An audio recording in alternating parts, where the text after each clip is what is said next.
Madoosh Oh, maaliif dhiigattee teessa gurbaa? ani dhiigoon gadi ani.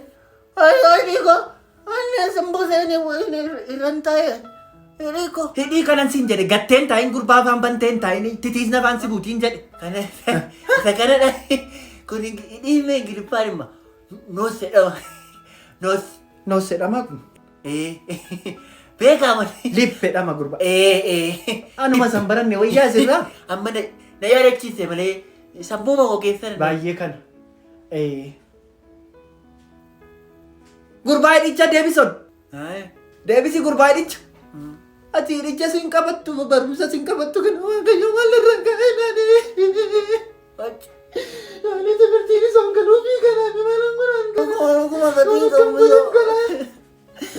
Yoon akkam godheef kana. Amma garuu akka durii miti naa galama. Ingiliffas regas beeka da'uun sirreessuus qooddoos beeka. Dhugaa. Dhugaa. Shonkomas. Akkasumas barbaada dhugaadhaan. Akkam herrega. Hanyi godhee nyaaddoon. Hunda si gaafadhu reen dandeessaa amma. Waan barbaadde na gaafadhu. Hunda si yoon deebisan. Simboo sammuudha. Ishi. Tokko da'u tokko meeqama? Torba. Torba. Moo torba miti isanii. Moo tokkotti dabalumma. Kudhanii. Kudhanii. Kudhan. Yeroo amma na wayyaam. Amma durii kan hin beeku. Amma durii tokko da'u tokko gaafadhan lama jedha.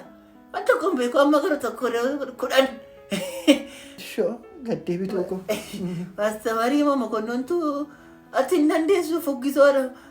Agaadhaati madooshaadhaan hin arrabsu malee. Innuu sitti xiqqaata. Tokko da'u tokko kudhanii.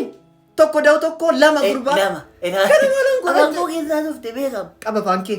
Afaan kee maalii keessaan fuudhe? Lakkii gurbaa dubbisati lakkii. Dubbisa dhugaa. Amma dubbisa keemma dhugaa. Si fidure? Ho. Ingiliffa dhiisa. Achumatti dubbisaa dhiisisa. Akkamitti asitti dubbista? Akkas. Akka meereen dubbisa kenni. Yookaan immoo madheen dubbisa. Ingiliffa koo. Kitaaba Ingiliffaatti kennu.